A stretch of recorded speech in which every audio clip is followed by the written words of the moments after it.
All right. We'll call to order the December 2nd meeting of the Community Preservation Committee. It's December.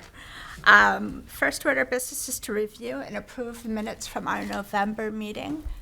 Did everyone have an opportunity to review those? Are there any comments, questions, or changes?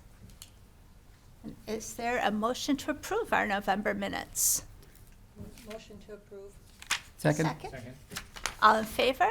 Aye. Any opposed? Any abstentions? Our minutes are approved. Next is to review and sign bills. Mr. McGoldrick, are there any bills? No bills this evening. I wish I could say that at home. All right, so we'll move on to the staff report.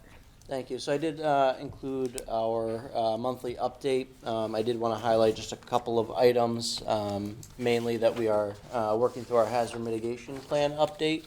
It's an ongoing effort in our office. We'll be working towards some public outreach in the near future, so please keep an eye out for that. Staff also attended the Southern New England American Planning Association Conference, also known as SNEPA, which is a large planning conference. Takes planners from Massachusetts, Rhode Island, and Connecticut, puts them all in a room together to talk about planning topics. Staff will be generating a report with some of the speeches and talks and presentations that we attended, and lessons learned, especially in relation to initiatives for Shrewsbury. So that'll be upcoming as well. I also just wanted to note we included the Community Preservation Committee and the activity on our additional updates section of that document, noting town meeting action. And then a shameless plug, we have an outreach meeting for the Jordan Pond Multi-Use Trail, which will be held Wednesday in the Council on Aging Senior Center at 6:30 p.m. So if you're interested in learning more about the activity, the planning that is going on for the multi-use trail around Jordan Pond, please be sure to attend. If you're unable to, as always, feel free to reach out to our office. We're happy to provide any information that's needed. So. Well, thank you for that. Excuse me. Yes, What day was that meeting on? Thursday? So that'll be this Wednesday. Wednesday. December 4th. All right, one other point, your anticipated activity, you talked about CPC AHT funding agreement? Yeah, so that's the ongoing. We're working through developing a joint funding agreement between Affordable Housing Trust and CPC. So we're still working on developing that document a little bit further. I don't have an update this evening, so that's why it's not on the agenda. But I am hoping to get some additional progress on that with the working group, hopefully for the next meeting. Okay, thank you. Are there any other questions for Chris or comments? We'll move on to our action items, which are to review and vote upon the draft funding agreements for the 3 articles that did pass at town meeting. There's a copy of those drafts in the shared drive with tonight's meeting materials. The first is for the lighting arrestor.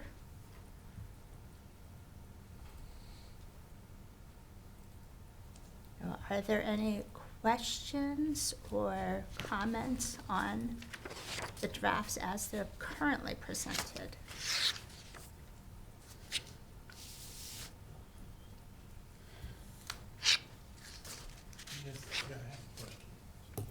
Yes. I think it's directed to Chris. Once these are signed, I guess from the Congregational Church, they can go out and spend the money immediately? Correct, yeah, so what, and we do backdate these to the town meeting vote, which is what, how CPC typically allows that funding. So this then allows that expenditure. So this is just an agreement that brings in the, it's kind of a formal process to formalize that vote and the process of, using that funding for any projects that are allocated. So it defines the sunset date, which typically we've been doing 2 years and is here, unless extended by vote of this committee. So they have 2 years to use that funding or it gets returned. It defines the amount that they're allowed up to the maximum amount, as well as some other provisions in terms of signage if it should apply. Do, when they go out and find whoever they want to do the work, do the bills still come either through you or through the town accountant? Yeah, so the bills, they provide the invoices to us, so they would pay it, it's and paid then, out of town. or generate the invoice, that comes to us, and then we, write a check to the applicant in that amount, Okay, up to that maximum amount for the project, so. yeah, because projects like the cemetery is already coming through the town anyway, so you have to get those bills anyway. Correct. Yeah. All right, I'm set.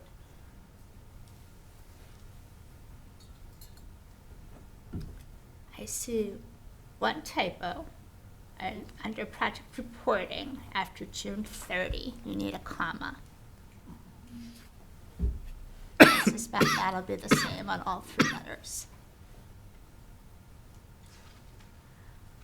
What do folks think about under project reporting, where we do ask that any written materials about the project should include the project was funded in part or fully by the Shrewsbury Community Preservation Committee with community preservation funds? What do we think about possibly adding a line about signage, since we've spent an awful lot of time talking about signage and looking at signage? Something to the effect of Shrewsbury Community Preservation Committee should be acknowledged in any appropriate signage, something like that. About should lay out any and all things that we would like them to agree to in this letter and not think of them later. Permanent, like a plaque, or temporary, If like there's a a... plaque, we could notify them that we'd like to also put out temporary signage. I don't know if that needs to be in this, since that's temporary, the lawn sign. Yeah, so the agreement does include for the temporary signage, in terms of a more permanent section. I think we can have that conversation with applicants for this round. I think we may want to start including that when we go for the funding agreement, that actually gets included in Maybe funding. it's a line, like we'd like to be included in a conversation about signage whenever appropriate. Okay. Because some things it won't have a big sign, it's not appropriate for our name to be plastered on something, but should it be a project with a big sign? I think there was an example I brought from Aquina that was a great sign at the lighthouse, but then there was just a small plaque on one of the legs holding up the sign that said that it was funded in part by Martha's Vineyard Community Preservation Committee. Are there any other thoughts on these letters? I mean, We will need to vote on each funding agreement. Is there a motion to approve the funding agreement for Article 11, the First Congregational Church lighting arrestor? I make such a motion. Is there a second? Second. Those in favor? Aye. Any opposed? That passes.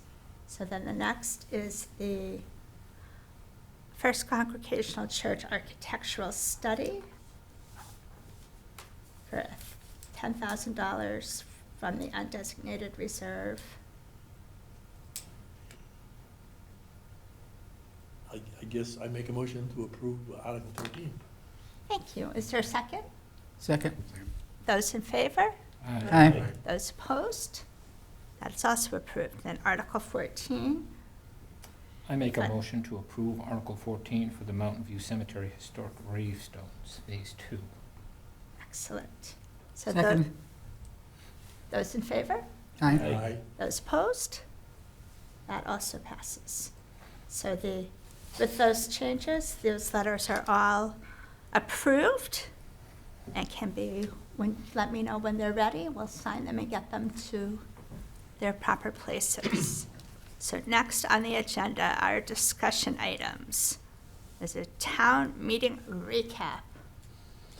Thank you to everyone who stayed awake for our part of town meeting. I'm not sure that I was behind the podium, still awake. Well, you did good. I was awake at home, but I watched right until, 10 to midnight. I think the slides were very helpful, I think it gave a greater level of detail to our town meeting members. They certainly had some good questions, I thought. For one, I think that I don't know if it's a distrust, maybe too strong a word, but certainly some of this is from conversations after. People aren't aware that it is acceptable, legal, and permissible for a nonprofit outside the community, outside of the town departments, to apply for CPC funding. Maybe that's a point we can work on, working into conversations, that is appropriate and welcome.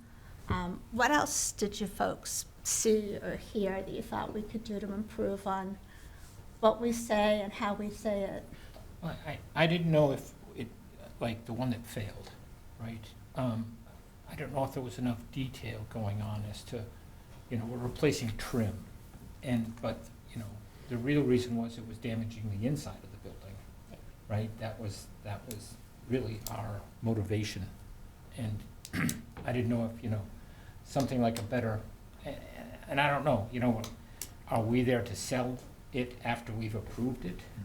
And so I didn't know if we needed a better sell job on that. That's a good point. I know that I certainly did not read all of the remarks that I had prepared at that hour, which that is certainly a failing on my part. But I was trying desperately to read the crowd, and I thought shorter was better, but that's a good point. And we certainly appreciate the First Congregational Church was there and willing to answer questions, and they did a nice job of that. Right. That's a good point. What else can we do? Well, not my only, but one thought that I had was in regard to the unrestricted funding.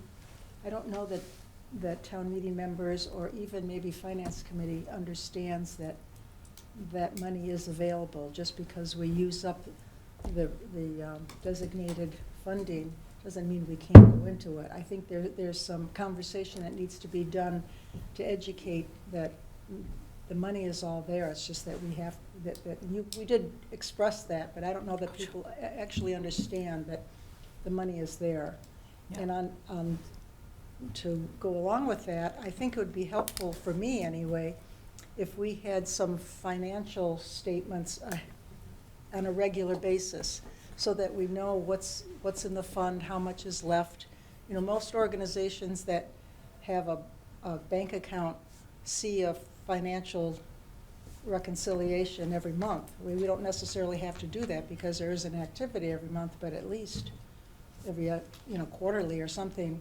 I think that the information that Chris sent out to town meeting members on the budget made it much more clear where money was coming from and where it was going. I think that was helpful, but I don't know that everybody understands that reads it as much as we would, because we're involved with it. So I think it'd be helpful even for me, knowing going forward, when a project comes forward, where can we expect the money to be coming from? What account? And if we are dipping into the unrestricted undesignated funding too much, maybe we have to rethink what we're doing or how we're approaching a project.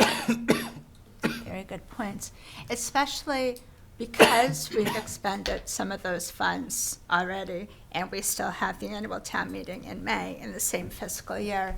That would be really important for our remaining meetings of this fiscal year as we discuss things, to know exactly what we've got, if possible.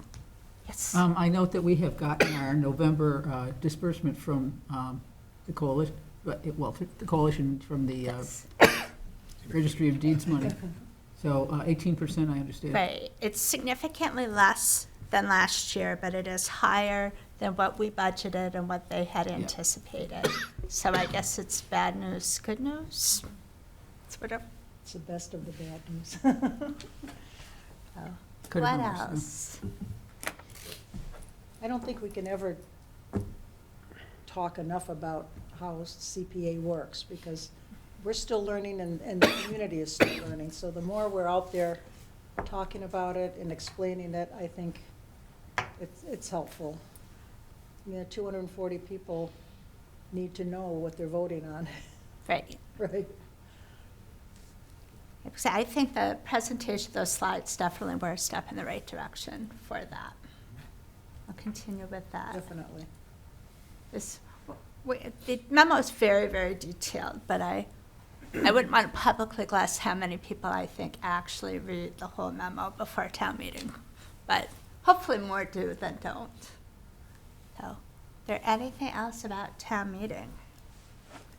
So the next is to discuss the Arrowwood Drive Playground and Basketball Court. Do we have anything new on that, Chris? So I don't have any additional update on that, but there's the request to keep this kind of as a rolling item for discussion as we move in towards the May town meeting. So we are targeting May town meeting to get this more finalized. Do you think that there'll be anything new coming up in the new year? Any refinement of the plan? Or, I mean, I know that Mr. Esposito has stated that it's his preference that this is the plan, this is the kind of playground that we wish to build. Do you think we'll get anything new? Do we think we'll have new ideas or thoughts on it? Well, I mean, there's still open asks. Pardon me? There's still open asks, like, relative to the Yes. maintenance plan, and ADA, minimum requirements. You know, like I've said before, I feel like we're building, a rubber play space, not a playground. And, you know, I think that, given the scale, right, given the cost being such a, 80% of the cost is rubber, it seems like maybe there's an opportunity there to rethink it.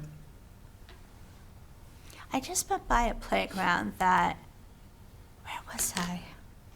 I'll think of it when I wake up in the middle of the night, but instead of the entire surface being the rubberized accessible surface, you could see it was almost, there were spokes from entrance points to the apparatus and out, but then the rest of the area around it, kind of like a big rubbery splat with legs, but the entire area was not rubberized. Maybe that's a happy medium. I'll try to remember where it was and see if we can find out. It's Nevada. I've become that crazy lady that slows down by playgrounds and looks at them. Now, may I ask, was this adjacent to grass?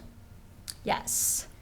Now, I have found through 50 years of mowing lawns that sometimes if you're mowing grass and you hit at the edge of another surface, that it does damage. Yes. Maybe that's in the back of their minds. Maybe. That would be a good point. Yeah. So, I mean, it could really end up chewing it up. You have to keep the blade kind of high, I guess. Oh. Yes. I have a question for Chris. With the recent grant funding for the Edgemere playground, when do you anticipate that work to be done? Because I would assume that some of that work that's going to be done there would be similar to what is being proposed at Arrowwood. Yeah, I can try to get a timeline from Kevin in regards to that, Kevin Esposito in regards to that work and when it'll actually be completed. Yeah, I mean, I think to that point, that's been the goal of between now and May, is for, additional public outreach in addition to getting the answers to those questions. But looking at additional public outreach in regards to the park, I don't want to speak for the Parks Department or Kevin Esposito, but just anecdotally, I think an analogous park in terms of the rubber surfacing. I was just at over the holidays at Assabet Park with my son over in Northborough. If you have a chance to go visit that, I think that's a good analogy of what kind of a park is being designed at this location. Obviously, it's not going to be a one-for-one, but when I think it's probably representative when when we talk about the operational goals and the vision that the town has for developing a park. I think that's probably in line with that rubber surfacing and the. Aspet has splash pad too, doesn't it? It does have a splash pad. There's a mixture of materials that are used in that site, and this one it's not necessarily a one for one. But again, I think it could be argued with the courts as well at the Arrowwood that there's it's a similar kind of design and plan for that space, but Where is that located? Northborough. 135. Corner of 135 in Maine, Yeah. very close to that, yeah. The splash pad's been there for a long time. My girls played there. Are there more opportunities for grant funding available? other than So engineering? I don't necessarily have anything targeted right now, but that's part of what we're working on to see what the best process to look at alternative funding would be. Yeah, there was a hefty grant. Yeah, the park grant is probably the most relevant, but obviously we don't want to compete with stuff that we've already gotten, so we're going to try to strategize how that'll work out. I would definitely be interested in hearing what the public outreach yields, what folks have to say about it. Do you think in those sessions, the price tag that's currently on it will be shared with people as well? Yeah, I mean, I think it's out there, so, the scope of work and the design as we have it, we'd like to stick with that, largely as is, but, no, we'll certainly put that information out there, as part of the community outreach and have that conversation, but, yeah, that's, Just a small point on this agenda. It's bothered me for a few months, but can we get rid of an basketball court on this here, since we're not doing anything with the basketball court? Duly noted.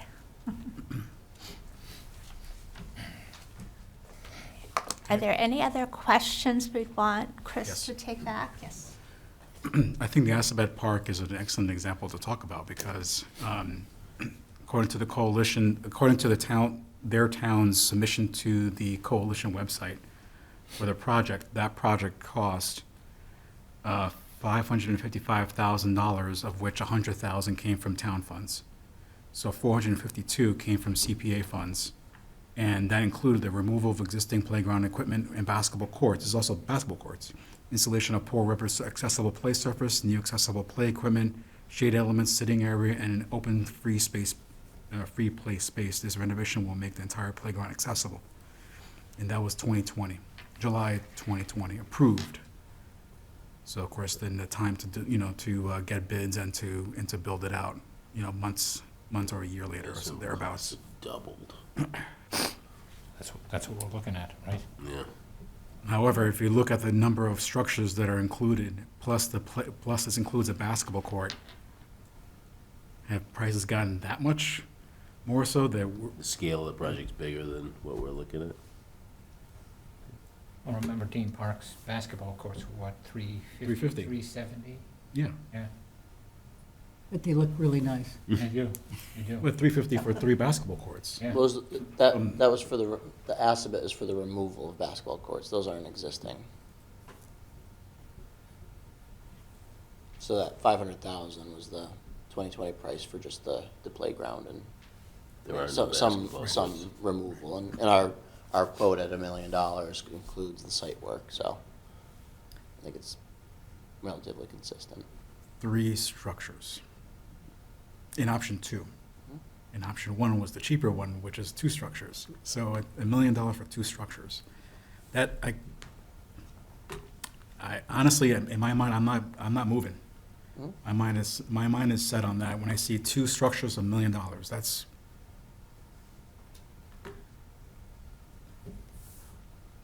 and that being the entire budget. There any other thoughts, The other questions? Yes, comment John? I'd like to add is, going back to Jason's comment about the rubberized surface. It's basically 5,500 square feet, it says, it's basically about the size of a basketball court, is what would be rubberized. It's 5,500 square feet, it's 100 by 55. A regulation basketball court is 94 by 50. So it's 5 feet in both directions extra to get to the 5,500 square feet, so, you know, just for perspective, so people understand the size of what they're looking at rubberizing. I'm not saying it's good, bad, or indifferent. Thank you, that's helpful. Anything else on that for today? All right, then the, Just as a point of information, yes, it wouldn't be the size of the basketball courts at Dean Park. You know, it's basically 94 by 50s, I assume the high school is that, but that's like an NBA floor, and most likely the high school floor would be 94 by 50. Because I think the Dean Park ones are somewhat smaller. maybe, I'm not sure. Yeah, they are. They're just outdoor courts. Awesome. All right, so then we have draft and pending requests, town-owned open space assessment. Please tell us about that. Yeah, so I just wanted to add this as a nod. I don't know if this is, you know, we're gonna try to target May, I don't wanna guarantee. But this is a request from a resident. We've been working with them on the request in terms of, I think it's come to a number of our forums in terms of having a volleyball court. We've kind of expanded that, looking at our existing facilities for parks, and I think starting with an evaluation of our existing facilities, whether it's, you know, tennis courts, basketball courts, evaluating those. And seeing what the demand is and doing some of that outreach and analysis prior to, you know, diving into just a volleyball court would be prudent. So we've been working with the Parks Department and Kevin Esposito in terms of developing that idea a little bit further and what that analysis would entail. But I wanted to put that on the radar. That's something that we're working on developing and likely to have a proposal to CPC at some point. Again, we're gonna try for May. Can't guarantee it, but that's the timeline we're gonna shoot for, refining that idea. I know there is ongoing activity through the Parks Department in terms of you know, related activities, related evaluation of their facilities. So it'll probably dovetail with a lot of that, and that's a piece that we're trying to coordinate of how that'll kind of work out in terms of those activities without taking away capacity or the, you know, mission creep in terms of what they're already working on, but how can we kind of join this effort as a, you know, added bonus to that work that's already ongoing. Does this sound like it would be augmenting the playground assessment, which was just done, and the parks assessment that was done a few years ago?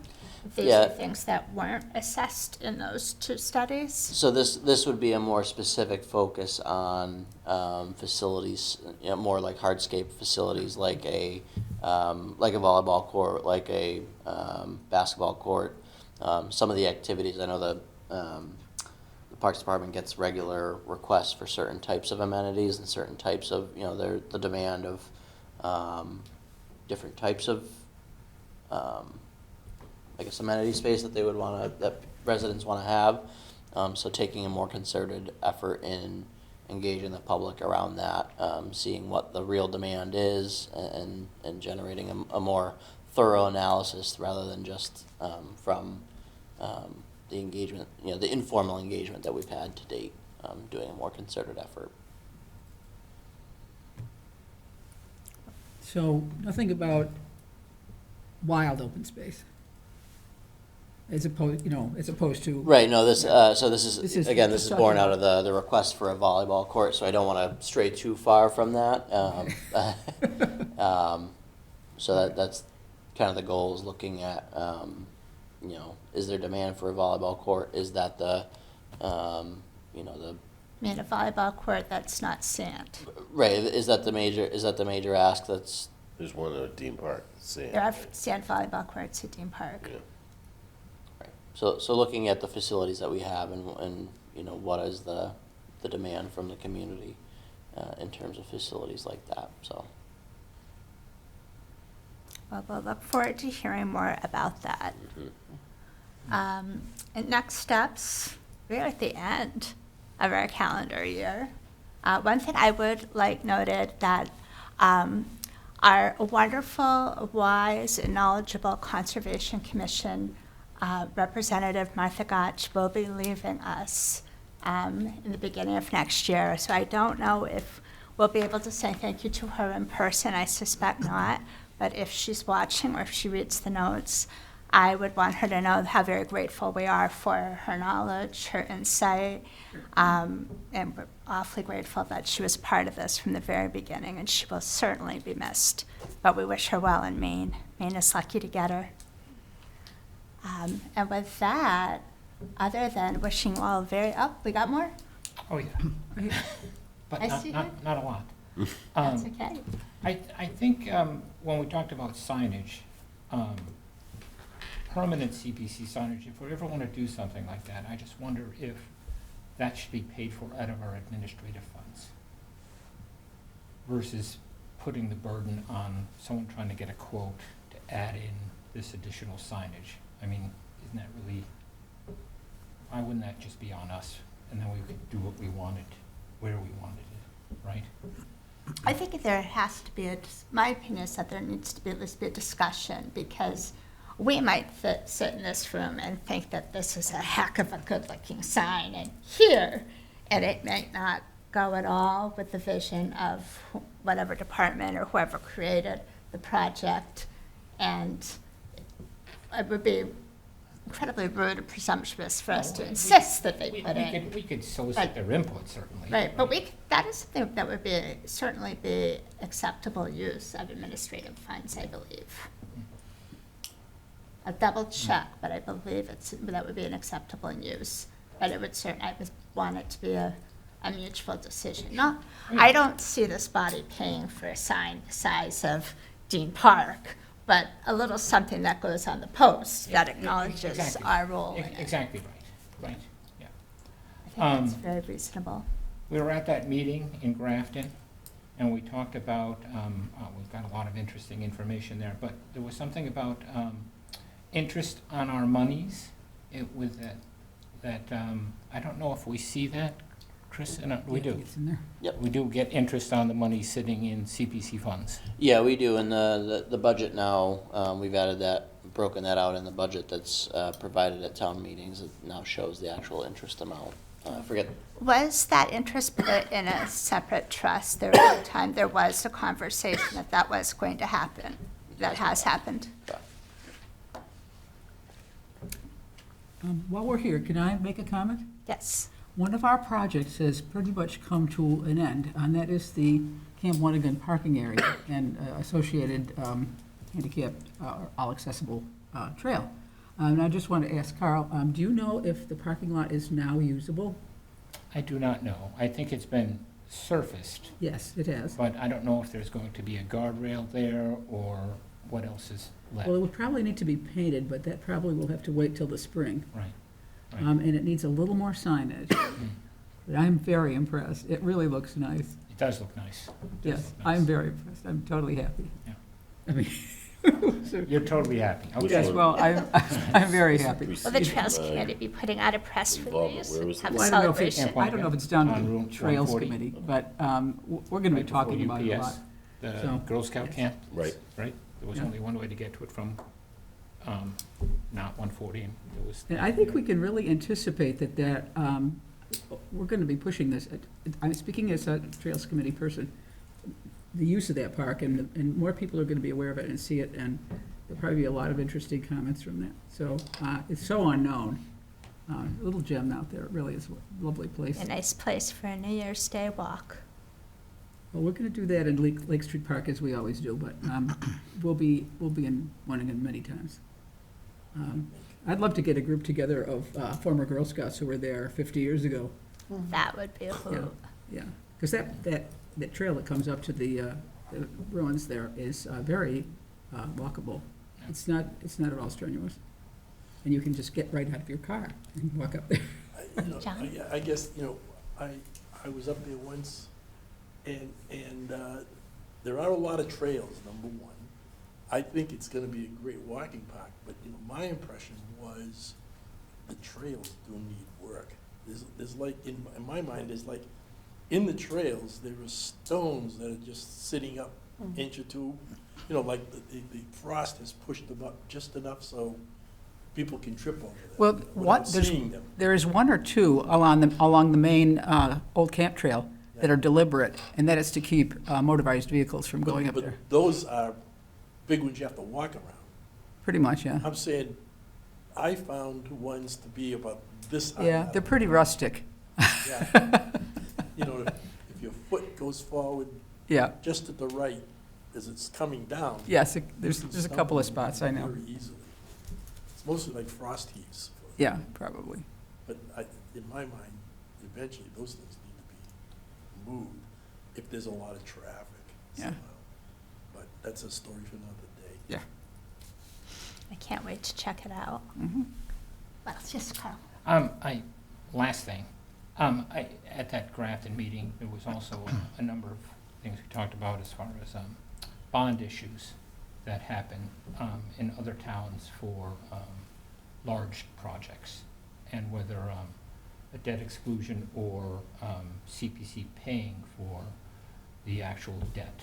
And, I reached out to John, and we kind of had a discussion back and forth about, the costs, and I just think it's something we should talk about, because we're getting into bigger dollar projects, right? And we're trying to meet the community's needs with these, and if we find something that's worthwhile, we should explore ahead of time ways to fund it, right? So I'm not, maybe we need an discussion item and to talk about things further, and to see what's palatable to us, right? Because, if we fund $1 million for something and we want to pay for it over 10 years, and it's, $140,000 a year as a payment,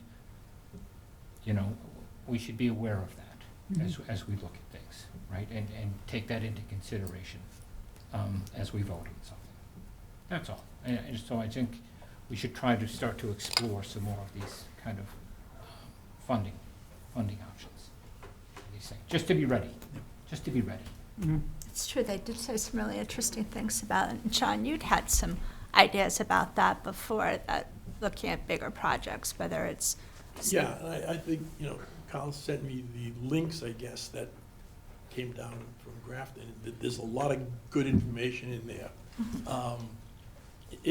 To me, it's a matter of, he mentioned 140,000. Basically, what I did was, I borrowed $1 million. There's a form. You plug the numbers in, it does the calculations for you. So as an example, I put in $1 million. I put 4.5% interest in 10 years, and out it came. And we would end up, over 10 years, paying back about $1,470,000.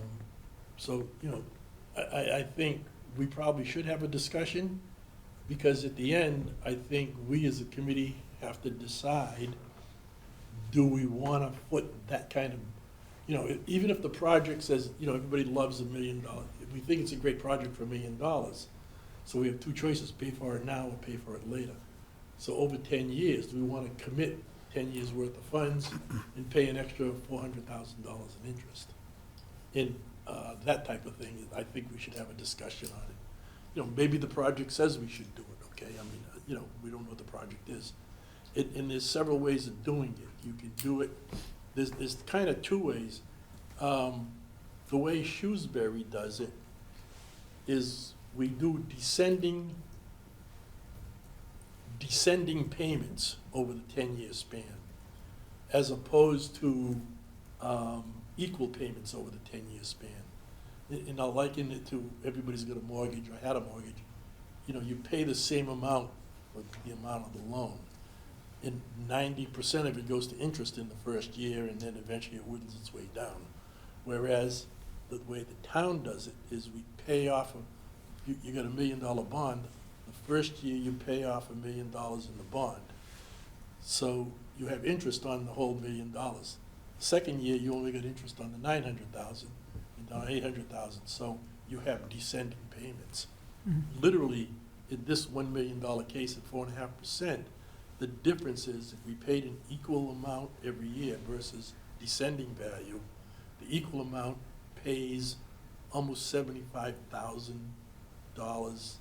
additional interest over the 10 years. So you pay a little bit more upfront, and, you know, you get, have to pay less. I mean, I can go through all of those numbers if we decide to have a discussion. And I could put something on paper that everybody can see. I think So- this would be a great discussion to have at one of our future meetings, and maybe to urge Walter to do a little bit of homework, so I need to do it myself. On the Community Coalition website, under technical assistance, there is a section about bonding CPA projects, and I think it'd be worthwhile for all of us to read that and think about what it says before we have that conversation. So we'll all be a little bit more knowledgeable about that.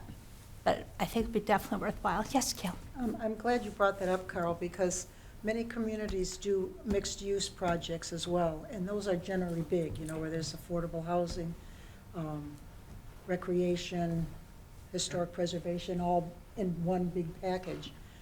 And if opportunities like that come up in Shrewsbury, which they could, if we have our eyes open to them, then we're gonna need creative funding for those kinds of projects. So Yep. it's really important to have that. You know, a lot of the communities have been doing CPA for a long time, so they've accrued money, you know, in their bank account. We're still young, so we really need to think ahead of how we're gonna put money aside for some of those big projects as well. Right. That'd be great. Are there any other thoughts, things that we want to put on a future agenda? Are we gonna work on, in January, our outreach? Need to do outreach. We need to, in the New Year, schedule we've typically in April had a listening session. We ask folks to come and share their thoughts and priorities with us. If we could choose that date at our next meeting, that would be great to start the year off with Is that. there anything else we could do before that, so that maybe projects would come forward before? What could we do? We Spring. could, I mean, certainly we can I don't know, some kind of. ask in some of the town newsletters to, you know, Yeah, maybe. projects welcome, a little blurb about CPA. Yeah, the last meeting I asked about the marketing CPC, so just needs to happen. Is Carl? I did see a blurb about CPC funding in the library newsletter. They were thanking us for the story walk. So we were mentioned in there. Look, we should have a baby book. Don't tell my second born she doesn't. You know, that really is a nice idea, you know, just pictures of all our projects. It'll be lovely. Well, hopefully eventually they'll be on the website as well, and the Coalition website will also be an archive of that. I did notice that in, I don't know what day it was sent out, but the latest update to town meeting members, there was progress on the old fire engines restoration. saw that, yeah. There Yeah, they've was been posting work it. being done on that. Mhm. And so perhaps in the new year, think about some more concrete, a more concrete strategy to encourage applications from the community and to tell the story. Maybe it is time to sit down with a reporter and talk about what CPC does. Yeah. And talk about projects and how it's decided that anyone can come with a project and an idea, and if it's feasible and possible, legal, we'll try to make it happen. Sound like good New Year's resolutions. It will be the new year when we meet again on January, what date is that? I should remember, but I don't. January 6th. January 6th, we will be together again. If you think of something in the meantime that you'd like us to, please email Chris, and we can get it on the agenda, or we can talk about it. But in the meantime, I guess it's time to simply wish you all a really happy and healthy holiday season, and look for a motion to adjourn. So moved. Second? Second. That passes. We are adjourned. We will see you in 2025. Wow. Wow, this, what are the